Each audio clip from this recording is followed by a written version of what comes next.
Alright everyone, we start off today with the FBI's revelations that indeed there was no insurrection at the January 6th Capitol because the vast majority of the people that were there, of course, weren't coordinated. There was no attempt by Trump, Alex Jones, Roger Stone, anyone else to whip people up into a riot to try to overthrow the election. This is what we were told. This was never based on observable reality. Most of the people that entered the Capitol clearly didn't feel that they had committed any major crime since they were basically just taking selfies and looking at artwork, including the MAGA shaman and people like that. There were a small number of people there that had loosely coordinated beforehand. There were some Oath Keepers, Proud Boys that have been implicated in that, but out of a group of literally many hundreds of people that have been arrested, that's only a few dozen. The FBI coming out and saying that there's really no evidence that the average person at the Capitol on January 6th had even necessarily planned to enter the building. Once the building was breached and people were being waved in by the police and even by several members of Congress, they just milled around. There was like a little old lady ended up getting charged, like in her 70s, and getting charged with rioting or whatever. But most of the charges are going to be minor misdemeanors. Vandalism, petty vandalism, somebody pooping on the floor, possibly public intoxication, and then things like criminal trespass or something. But again, they're not high class felonies or anything like that. Now, first and foremost, if you're watching this video on YouTube, keep in mind there will be a pinned comment down below with links to 4 other video hosting sites that I use. I make 2 exclusive videos a day on those platforms. They don't end up on YouTube, usually due to verboten subject matter, sometimes due to simple overflow because YouTube's algorithms no longer reward workhorse-style content creation. Now, link in the description, archived of course. This is very telling because we were told by the legacy media, by Dem politicians, by all the others, we need to investigate. There was an attempt to overthrow the government. There was an insurrection. The protesters killed a cop, which never happened. He died of a stroke. That was revealed very early on. The public has been fed a completely false reality with regards to the events of that day. Indeed, it was quite literally a fiery but mostly peaceful protest. Several of the people who died were protesters. The only cop that died did not get hit by a fire extinguisher and bleed out or something. We were told lurid tales for the first couple of days that the protesters had bashed the dude's skull in. No, he died of a stroke. That's very unfortunate, but then again, nobody wants to fixate on Ashley Babbitt, the one police-involved shooting, the one killing by a cop that the left actually applauded.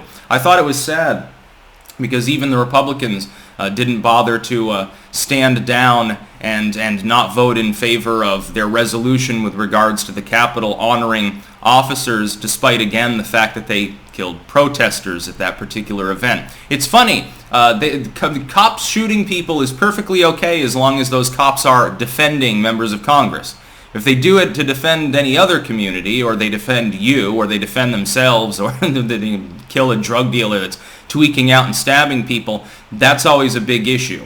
That's horrible, terrible, we need reform, blah, blah, blah. Likewise with prison reform. DC's always talking about American prisons sucking, and they are right. Half the people in prison shouldn't even be there. I've talked about my own thoughts about criminal justice reform. Yeah, indeed, the jails should be half empty. There should be no overcrowded prisons in the United States. We should adopt a more European-style model of imprisonment because clearly the prison system in the U.S. doesn't work. The rate of people going out and doing another crime and then getting back into prison is considerably higher. Pure pragmatism. Obviously, we're doing something wrong and many other countries are doing something right because they actually attempt to rehabilitate people. Our prisons basically are slave colonies, basically like concentration camps when you think about it, where Joe Shit, the ragman who got picked up because he had 1.5 ounces of weed instead of under an ounce, gets thrown in with Manny the murderer. Quite literally, it's a really screwy system. But then they have no problem with the Capitol protesters being held under lock and key in excessive solitary confinement without bail, often, again, without charges or with minor charges, in a time period when the court system is throttled because of their COVID nonsense, violating the constitutional rights of the defendants, number one, and arguably the human rights, fucking violating the Geneva Convention and shit like that. Certainly the UN Charter on Human Rights, they've even complained about it. Not that anybody gives a damn what the UN says, because they're a bunch of hypocrites. But most of these people didn't plan anything. They basically just walked into the Capitol. By the way, how is it trespass if the Capitol has already been breached? So the building's open. The police are not attempting to stop people. They're not warning the people in the back of the crowd, hey, stay out, you're breaking the law. They're not telling people that. They stand aside and people just enter the Capitol. How is it trespass if the door is open and the forces that are there defending it have basically left or withdrawn into the interior of the building and are not even giving a verbal warning to people about it being an unlawful assembly? Certainly the people in front knew that. The Oath Keepers mainly. Did little grandma that walked in to take a selfie and leave 5 minutes later, was she even aware of the fact that there was a declared riot going on at the time? I think that some of these people will beat their charges.